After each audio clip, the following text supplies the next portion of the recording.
Joining me now here on the phone on the Rich Eisen show is the man himself of the MMQB.com. He is none other than Hall of Famer Peter King. How are you, Peter? What's up, Rich? How you doing? I am fine. I'm here. I'm smelling the fresh cut grass. It is all good as I'm sitting here on the field in Denver on a beautiful day. The entire sky is clear. It's going to be a perfect night for football. You made quite the case in the MMQB.com this week that Peyton Manning could be a better version of himself here than he was in Indianapolis. What makes you think that, Peter? Well, I mean, I've never been the biggest fan of quarterback rating, of passer rating, but he is 17 points better as a Bronco than he was as a Colt. And you know, I had a bunch of people say, "Well, wait a second. Let's eliminate his first year or two or three when he was still finding his way. What has it been like apples to apples?" So then I compared the last 3 years in Indianapolis when he was at his peak to the first 3 years in Denver, and he's still 15 quarterback rating points higher.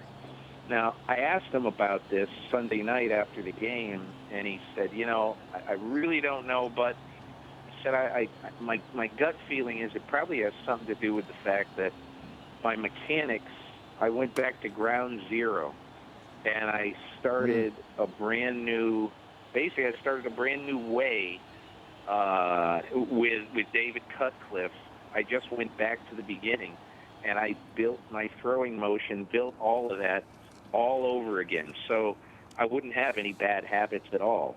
But I really think it's more than that, Rich. I just think that, you know, his 5 receivers that he has right now that he works with, and I'll even include Andre Caldwell as number 6 because I think he's good too. His 5 receivers in Denver right now, I just think are better than any similar combination that he ever had in Indianapolis. Now, Edgerrin James was better than any back he's had in Denver, but just the receivers themselves. Again, as much as you love Dallas Clark and what a security blanket he was, Julius Thomas is just a different player. He's very good intermediate, but he also can get down the field as well as any tight end in football right now. So I just think his talent that he's playing with right now is probably better than it was in Indy. And obviously this particular year, he's certainly, I'm sure, being helped by some of the rules that it cut out some of that, you know, that chicken fighting downfield between receivers and defensive backs.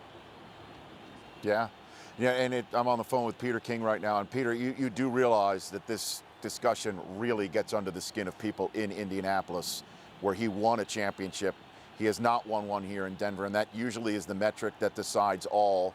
And then there are some people in Seattle that think, how could you say he's better when we exposed him and the Broncos in a manner that few teams have been able to do? I'm sure you're aware, certainly on your Twitter feed, that this sticks in some craws, this entire conversation. There's no doubt about it, and most people who, and rightfully so, I mean, you know, to be the clear-cut best quarterback of all time, he's going to have to do better and do more in the playoffs than he has to this point. We all know that.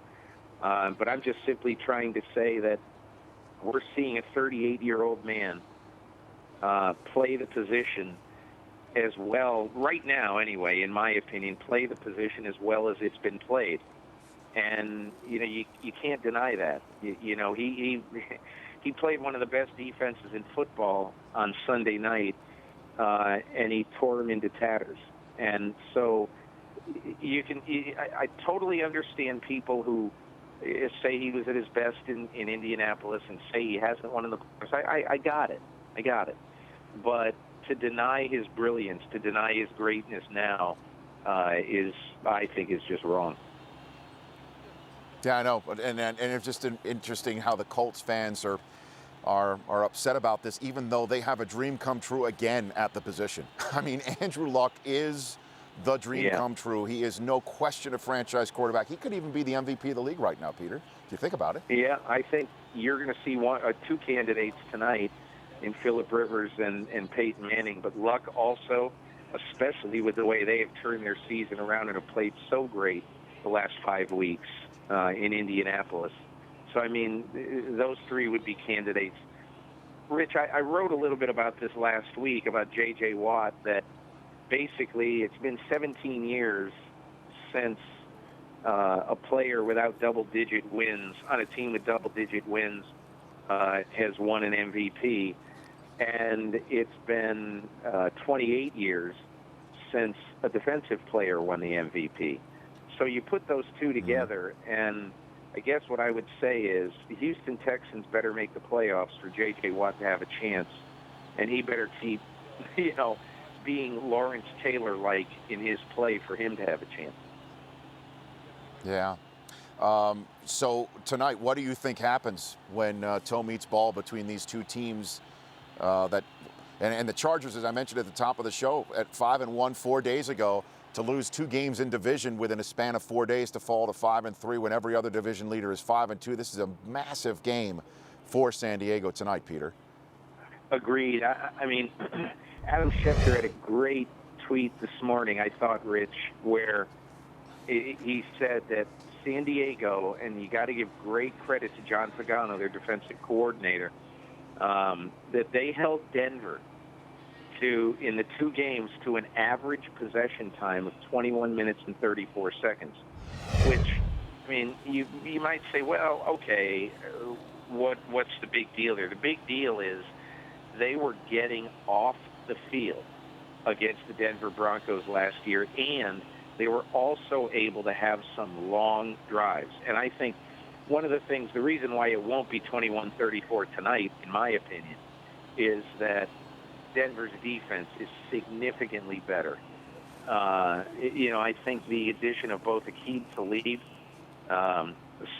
basically used to replace Dominique Rodgers-Cromartie and added a real physical element to the secondary, along with T.J. Ward, Chris Harris being back. He was hurt last year in the playoffs against San Diego. And then I think the other thing that really has made a huge difference, both on and off the field, is DeMarcus Ware, his influence on Von Miller, and his influence on offensive game plans. So I don't think that San Diego is going to have as much success with long, sustained drives this year as they did in the 2 games last year. Yeah, and last year, Peter, those long, sustained drives were not ended with settled field goals. They put it in the end zone. They jammed it in the end zone every single time they had a chance. Right. And that was the difference maker too.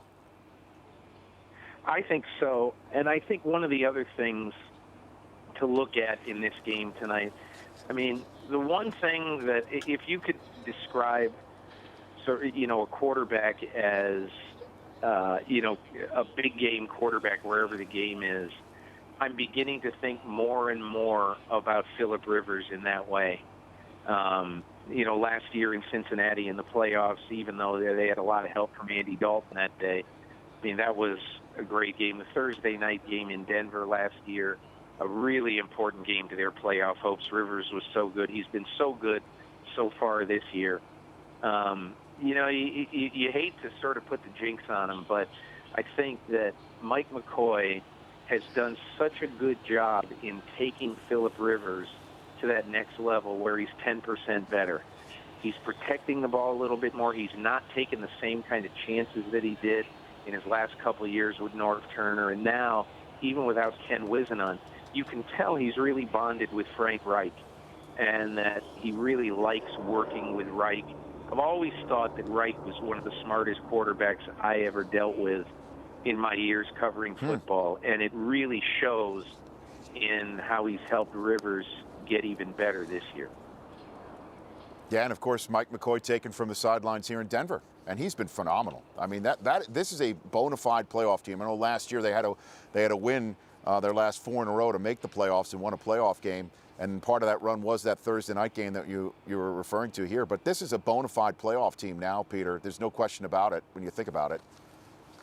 And I think, Rich, one of the reasons is Tom Telesco, the general manager, has really hit the ground running. In the last couple of years, he's added some key guys. A.J. Smith's last couple of drafts, they've also got, Corey Liuget, led by him.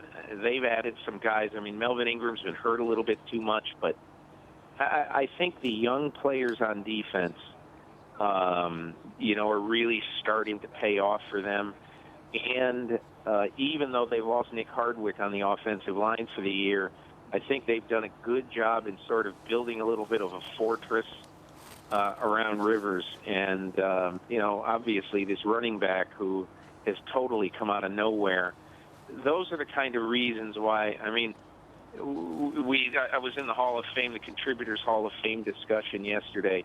And when I look at Bill Polian's track record, when I look at Ron Wolf's track record, those are the two guys who got in. They were always really, really good in the middle and late rounds. They'd always find players and in undrafted free agency. And that's one of the things that I think Tom Telesco took from Bill Polian, that the 178th pick can be as important as the 17th pick. Yeah, and tonight we're going to see Brandon Oliver, the so-called third-string running back who's been running like a first string ever since he had the opportunity a few weeks ago. That's going to be a crucial component to tonight's Thursday night game. Peter, thanks for calling in again. We've been on 3 weeks. You've appeared now twice. I hope to have you on a third time, very short order. Thank you very much, Rich. Have a great night. The Rich Eisen Show, weekdays at noon Eastern, on Audience.